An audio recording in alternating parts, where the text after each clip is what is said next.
नमस्कार, जय भोलेनाथ, हर हर महादेव। आप सभी का स्वागत है आपके अपने YouTube चैनल जिसका नाम है मंदिर रियल फैक्ट्स में। आज की कहानी है जतिन जी की, जो कि राजस्थान में रहते हैं। इनको चलने में थोड़ी समस्या है। इनकी उम्र 22 वर्ष है। ये अपने स्कूल के सबसे होनहार बच्चे थे। इनको चलने में थोड़ी दिक्कत है क्योंकि इनके पैरों में कुछ कमी हो गई। जब इनकी उम्र 9 साल की थी, तब कोई बीमारी के कारण इनके पैरों में कमी हो गई, जिससे इनको चलने में दिक्कत होने लगी और धीरे धीरे ये लंगड़ा कर चलने लगे। इनकी सोसाइटी में शायद ही कोई बच्चा ऐसा हो जो 10th और 12th में इनसे बिना पढ़े अच्छे नंबर से पास हो गया हो। ये बहुत ही अच्छे टीचर हैं। आज के वक्त में बहुत ही कम टीचर ऐसे होते हैं जो बोलते हैं कि पैसे है तो दो वरना मत दो। जिनको भी इनकी सोसाइटी में पढ़ने में कुछ दिक्कत होती है तो इनके पास आते हैं और पढ़ते हैं। इनके पास बच्चों की बहुत भीड़ लगी रहती है। इनके घर में एक ऐसा सदस्य है जो इनको बिल्कुल भी पसंद नहीं करता है, इनसे नफरत करता है। वो है इनका भाई। और उसकी इस नफरत में चार चांद लगाती है इनकी भाभी। वैसे तो भाभी माँ समान होती है, पर यह जो भाभी है वह चाहती है कि एक तो यह ठीक से चल नहीं पाता और आगे न जाने इसका भविष्य कैसा होगा, तो इसे घर से निकाल दिया जाए तो अच्छा रहेगा। जो घर है वह उनके बड़े भाई के नाम है। इनके पास एक बच्ची आती है ट्यूशन पढ़ने के लिए। एक दिन वह कहती है, भैया, मम्मी पापा के पास पैसे तो है नहीं, तो मम्मी पापा ने बोला है कि तू बहुत अच्छी पेंटिंग बनाती है, तो भैया के लिए एक पेंटिंग बना कर ले जाना। तो जतिन जी ने कहा, ठीक है, जब तेरे एग्जाम खत्म हो जाए तो तू मेरे लिए पेंटिंग ले आना। तो उस लड़की ने कहा, नहीं भैया, मैं अभी पेंटिंग लेकर ही आई हूँ। जब जतिन जी ने वह पेंटिंग देखी तो वह श्याम बाबा की पेंटिंग थी और बहुत ही खूबसूरत पेंटिंग बना रखी थी। पेंटिंग बहुत सुंदर थी। जतिन जी जब बाबा श्याम की पेंटिंग घर में सबको दिखाते हैं तो सबको पेंटिंग बहुत अच्छी लगती है। तो इसके माता पिता ने कहा, बाबा श्याम की तस्वीर बहुत अच्छी बनाई है इस लड़की ने, इस लड़की के हाथों में हुनर है। तभी उनकी भाभी आती है और कहती है कि तुम यह कूड़ा कबाड़ ही इकट्ठे करते रहना, पैसे तो कमा नहीं पाएगा, इसका बोझ हमारे सर पर ही रहेगा हमेशा, इसका बोझ हमें पूरी जिंदगी लेकर चलना पड़ेगा।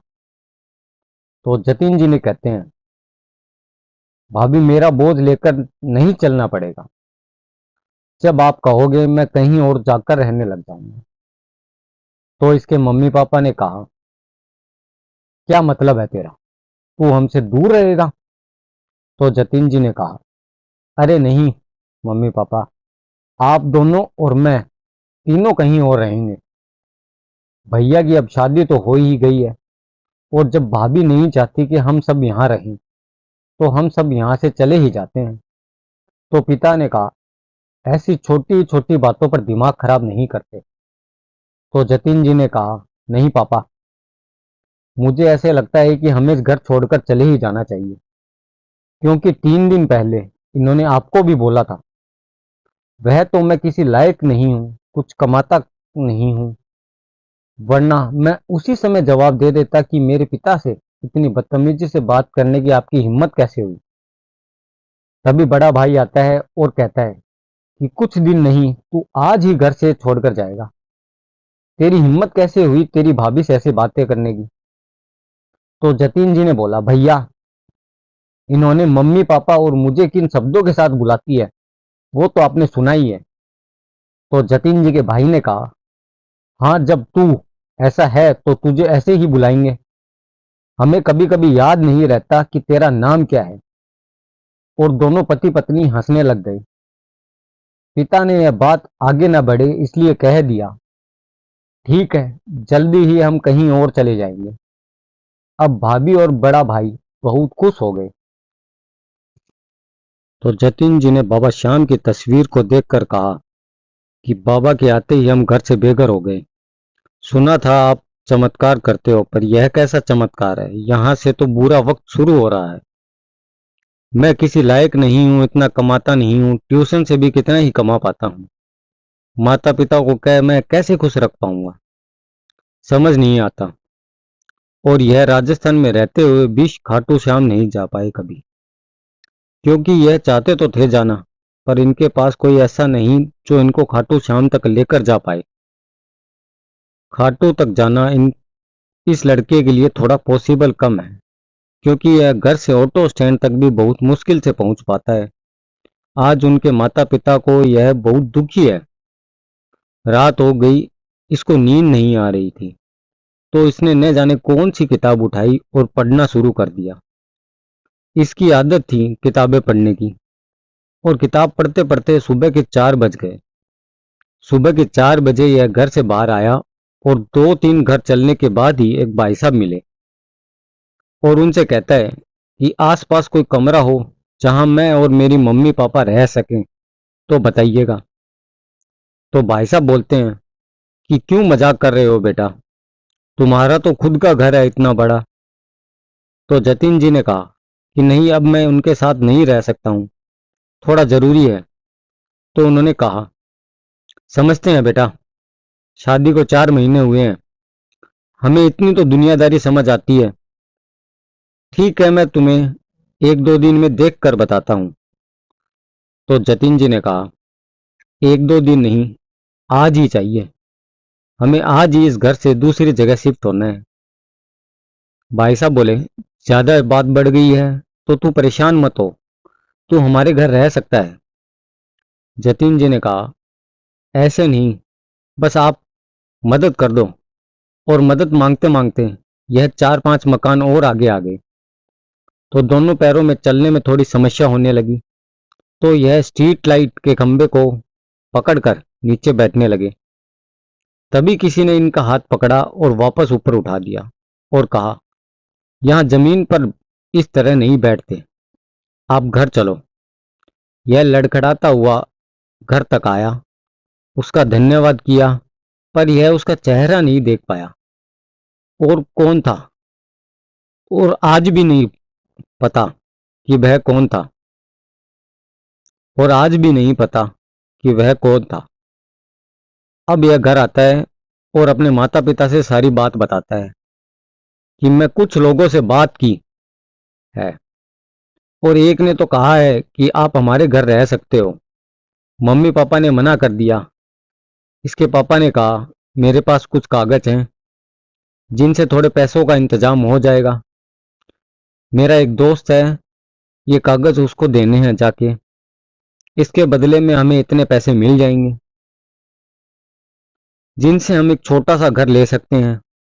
अब इस लड़के ने कहा कि यह जगह तो बहुत दूर है, मैं इतनी दूर कैसे जाऊंगा, मैं तो जा नहीं सकता, और बड़े वाले भाई के हाथ में कागज दिए तो हमारे हाथ में 1 रुपए भी नहीं आएगा। तो पिता ने कहा इन रुपए से हम एक छोटा सा घर ले पाएंगे, और दूसरा तुम कोई ट्यूशन सेंटर खोल लेना। तो उसने कहा कि पापा इतने पैसों से घर आना थोड़ा मुश्किल होगा, और हमें पता नहीं कितनी दूर जाकर कोई घर मिलेगा। तो पिता ने कहा किसी और को साथ ले जा। तो जतिन जी ने कहा बाबा को ले जाऊं? तो माँ ने कहा वह है ना पगड़ी वाले, उनको बैग में रख, उसी बैग में कागज रख, वह तेरे साथ जाएंगे। अब इसने बाबा श्याम की तस्वीर अपने बैग में रखी, सारे कागज रखे, और जब घर से चल रहा था तो माँ ने एक बैसाखी दे दी और कहा कि इसके सहारे चल लेना, कोई दिक्कत नहीं होगी। अभी धीरे धीरे ये चलता चलता ऑटो स्टैंड तक पहुंचा। ऑटो स्टैंड से यह जैसे तैसे करके काफी मुश्किल से बस स्टैंड तक पहुंचा। बस स्टैंड पर आने के बाद इसका बस में चढ़ना बहुत मुश्किल काम था, मतलब अपने आप बस में नहीं चढ़ सकता था। बस में चढ़ने के लिए इसको मदद चाहिए। लेकिन जब यह लड़का ऑटो से उतरकर बस तक आया तो अपने आप ही बस में कदम रखे, और जहां इसको जाना था वहां की टिकट करवाई और बस में तीसरी सीट पर जाकर बैठ गया। इसको कुछ होश नहीं था। जब होश आया तो इसने खुद को बस में बैठा पाया। इसे कुछ समझ नहीं आया कि मैं बस में कैसे बैठा हूं। कंडक्टर को बुलाया और पूछा, मुझे बस में किसने चढ़ाया था? तो कंडक्टर ने बोला, भैया आप खुद ही आए हो। तो इसने बोला, नहीं नहीं, मुझे किसी ने चढ़ाया होगा ना, मैं बस में अपने आप नहीं चढ़ सकता हूं। तो कंडक्टर ने मजाक में कहा कि भगवान ने चढ़ा दिया होगा फिर। आपको जब मैं कह रहा हूं कि आप खुद ही चढ़े हो। तो जतीन जी ने कहा कि पक्का? तो कंडक्टर ने पूछा कि आपको ऐसा क्यों लग रहा है कि आप अपने आप नहीं चढ़ सकते? आपके पैरों में कोई दिक्कत है क्या? तो जतीन जी ने कहा कि हाँ, जब मैं 9 साल का था तब से मेरे पैरों में दिक्कत है। जतीन जी ने कहा कि खैर सच में मैं अपने आप चढ़ा था? तो कंडक्टर ने कहा कि भैया आपको ज्यादा ही दिक्कत है ना, तो आप एक बार फिर से नीचे उतर कर चढ़ कर देख लो। जब यह उतरा तो गिर गया। भगवान के चमत्कार को कभी कभी हम खुद ही चैलेंज कर देते हैं कि हमारे साथ यह चीज दोबारा करके दिखाओ, तब आपको मानेंगे कि तुम भगवान हो। अब जैसे ही गिरा तो कंडक्टर एकदम से दौड़ कर आया और बोला, भैया आप लड़खड़ा गए, इस वजह से गिर गए। इस बार इसको बस में चढ़ने में जैसी समस्या होती थी वैसी ही हुई। तो कंडक्टर ने बोला, भैया वास्तव में आप पहले अपने आप ही आए थे बस में, मुझे पक्का पता है, मैंने आपको देखा था जब आप आ रहे थे, कंडक्टर ने कहा। अब इसको कंडक्टर ने पकड़कर तीसरी सीट पर बैठा दिया। अब यह बैग से बाबा श्याम की तस्वीर निकाल कर देखता है और कहता है कि मुझे तो लगा था कि आपने कोई चमत्कार कर दिया, लेकिन मेरे मन का वहम था। जय बाबा की जय श्री श्याम। अब जहां इनको पहुंचना था उससे पहले बस एक ढाबे पर रुकी। सब ने अपना खाना पानी शुरू कर दिया। इसको भी कहा गया, भैया अभी तकरीबन 1.5 पौने 2 घंटे लगेंगे, कुछ खाना हो, वॉशरूम जाना हो तो आप जाकर आ सकते हो। समस्या यह है कि मुझे भूख तो लग रही है, मुझे ढाबे का खाना भी बहुत पसंद है, लेकिन मैं अपने आप उतर नहीं पाऊंगा, मैं गिर जाऊंगा, मेरी कोई मदद कर दे तो अच्छा रहेगा। सभी लोग यह बोलकर चले गए, कंडक्टर भी, ड्राइवर भी, पैसेंजर भी। आपको कुछ खाना है तो खा लो। लेकिन कोई इसके लिए रुका नहीं और इसने किसी को रोका भी नहीं। बस में कोई नहीं था। यह बस के दरवाजे के पास आकर उसकी ऊंचाई देख रहा था कि मैं एक पैर से जंप कर अगर कूद जाऊं तो बाहर मिट्टी है, मेरे इतने लगेगी नहीं। यह जब कोशिश कर रहा था तो वैसे ही करने की जैसा मैंने आपको बताया। आराम से उतरा, थोड़ा सा लड़खड़ाया, तभी किसी ने एकदम से थाम लिया कि भैया ठीक हो? तो इसने कहा, हाँ ठीक हूं। इसने बैग को बस में ही छोड़ दिया था, क्योंकि अपना ही वजन उठा ले तो काफी बड़ी बात है। यह ढाबे पे बैठा और खुश है कि मैं बस से अपने आप उतर चुका हूं। ढाबे पर अपना खाना वगैरह ऑर्डर करता है और बहुत ही मन से खाना खाता है। यह तकरीबन 5 साल बाद इस तरह से ढाबे पर खाना खा रहा था और खाना खाते खाते भूल गया कि बस के जाने का समय हो गया है। बस ने हॉर्न दिया और आवाज भी दी, लेकिन इसने ध्यान नहीं दिया। जब इसके ध्यान में आया तो बस चल दी। तो इसने बस में आवाज देनी शुरू करी कि भैया रुक जाओ, भैया रुक जाओ। इसके पास बैसाखी थी जिसके सहारे से यह बस के पीछे पीछे 2-4 कदम चल पाया और फिर गिर गया। इसको 2 जनों ने आकर उठाया। इसने अपने कपड़े साफ किए और बस के पीछे दौड़ लगा दी। ध्यान से सुनना दोबारा, बस के पीछे दौड़ लगा दी इसने, क्योंकि यह बस अगर हाथ से निकल गई तो माता पिता ने जो इतने समय तक इसके अच्छे भविष्य के लिए जो जमा पूंजी रखी है वह हमारे हाथ से चली जाएगी। मेरे माता पिता और मुझे भैया भाभी को मुझे मेरे माता पिता और मुझे भैया भाभी आज या कल घर से निकाल भी देंगे। तो जितना दौड़ सकता हूं आज ही दौड़ूंगा। और आप यकीन नहीं मानोगे कि वह लड़का जो एक एक कदम चलने के बाद रुकना बैठना पड़ता था, आज वह बस के पीछे कम से कम 100-200 कदम भागा है। एक जगह जाकर बस को जबरदस्ती रुकना पड़ गया, क्योंकि वहां रोड थोड़ी सी खराब थी, सड़क पर बहुत गड्ढे थे, तो बस को अपनी रफ्तार कम करनी पड़ी। यह बस तक पहुंचकर बस के पीछे बहुत तेज हाथ मारा, जैसे कि लोग करते हैं बस को रोकने के लिए। इस तरह का लगा तो ड्राइवर ने एकदम से बस रोकी और आवाज काफी तेज थी। बस के हर आदमी को एक बार तो ऐसा लगा कि बस किसी से टकरा गई हो। कि श्याम बाबा ने सारी ताकत इसके हाथों में दे दी। जब कंडक्टर ने पीछे झांक कर देखा तो अपने दोनों हाथ कमर पर रखता हुआ हाँफता हुआ बस के करीब आया। तो कंडक्टर ने बोला कि भैया, आप क्या ढाबे पर ही रह गए थे? आप ठीक हो? तो इसने कहा, हाँ मैं ठीक हूं, मेरा बैग रह गया था बस में। तो कंडक्टर ने बोला, हाँ आ जाओ अंदर। तो इसने बोला कि मैं अंदर नहीं आ सकता, तुम मेरा बैग दे दो, मैं किसी और बस में आ जाऊंगा, क्योंकि मैं ढाबे वाले भैया को अभी तक पैसे दे के नहीं आया हूं और ऐसे अच्छा नहीं लगता।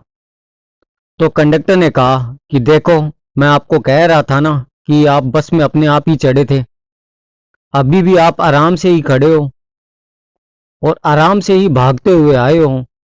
तो कंडक्टर की बात सुनते सुनते इसने अपने पैरों की तरफ देखा और सड़क पर ही बैठ गया। दोनों पैरों को इस तरह से चलाया कि जैसे हम साइकिल चलाते हैं। तो कंडक्टर ने कहा, क्या हो गया भैया, आप ठीक हो ना? तो इसने कहा कि मैं ठीक हूं और समझ नहीं आ रहा कि यह मेरे साथ क्या हो रहा है। मुझे नहीं पता कि मैं चलने में सक्षम नहीं हूं और यह चमत्कार कैसे हुआ, मुझे नहीं पता। कंडक्टर जब बैग इसको देता है तो यह हंस भी रहा था और रो भी रहा था, इसको कुछ समझ नहीं आ रहा था। जब यह ढाबे तक आया तो अभी तक भागता हुआ आ रहा था, अब थोड़ा थोड़ा लड़खड़ा रहा है और वहीं जमीन पर बैठ गया और बैग खोलकर देखता है, सामान चेक करता है, उसमें बाबा श्याम की तस्वीर देखता है और कहता है कि या तो मुझे पहले जैसा कर दो या अब तुम जैसा चाहते हो वैसा कर दो, यह बीच का मुझे कुछ समझ नहीं आ रहा है। बाबा आप क्या कर रहे हो? उसके बाद यह उठा और लड़खड़ाता हुआ ढाबे तक पहुंचा। ढाबे वाले भैया से कहता है कि गलती से मैं ऐसे चला गया था, बुरा मत मानना कि मैं पैसे दे के नहीं गया। तो ढाबे वाले भैया ने कहा कि नहीं, ऐसा नहीं है, इंसान के चेहरे से पता पड़ जाता है कि वह इंसान कैसा है, कौन इंसान ईमानदार है, कौन इंसान बेईमान है। अब लड़के को जहां जाना था तो वहां पहुंचने में देर तो हो, बस आएगी उसमें बैठ जाऊंगा और वहां जाकर कोई धर्मशाला लेकर वहीं रहूंगा। अब यह बस का इंतजार करने लगा। अब इसकी आंख लग गई और यह भूल गया कि इसको जाना था। सपने में इसने श्याम बाबा के दर्शन किए। इसने देखा कि श्याम बाबा के मंदिर में है, जहां बहुत बड़ी लाइन लगी हुई है और ये सब लोग लाइन में लगे हुए हैं, यह भी उस लाइन में लगा हुआ है और बाबा के दर्शन करने का इंतजार कर रहा है। इंतजार करते करते इसका टाइम आया तो इसने बाबा के दर्शन किए और जब यह नींद से उठा और लड़का अगले दिन वहां पहुंचा जहां इसको वह उनके पापा के एक खास दोस्त थे। कहते हैं कि बेटा, अब यहां से तुमको बस में जाने की जरूरत नहीं है, मेरे पास कार है और हम दोनों कार से ही वापस चलेंगे। मैं तुम्हारे साथ चलूंगा, बहुत दिन हो गए तुम्हारे पिता से मिले हुए, मैं उनसे मिल भी लूंगा और यह रकम भी सेफ रहेगी। बस में ले जाना इसको ठीक नहीं रहेगा। वो सिर्फ इसलिए बोल रहे थे कि यह लड़का सक्षम नहीं है इतनी बड़ी रकम ले जाने के लिए।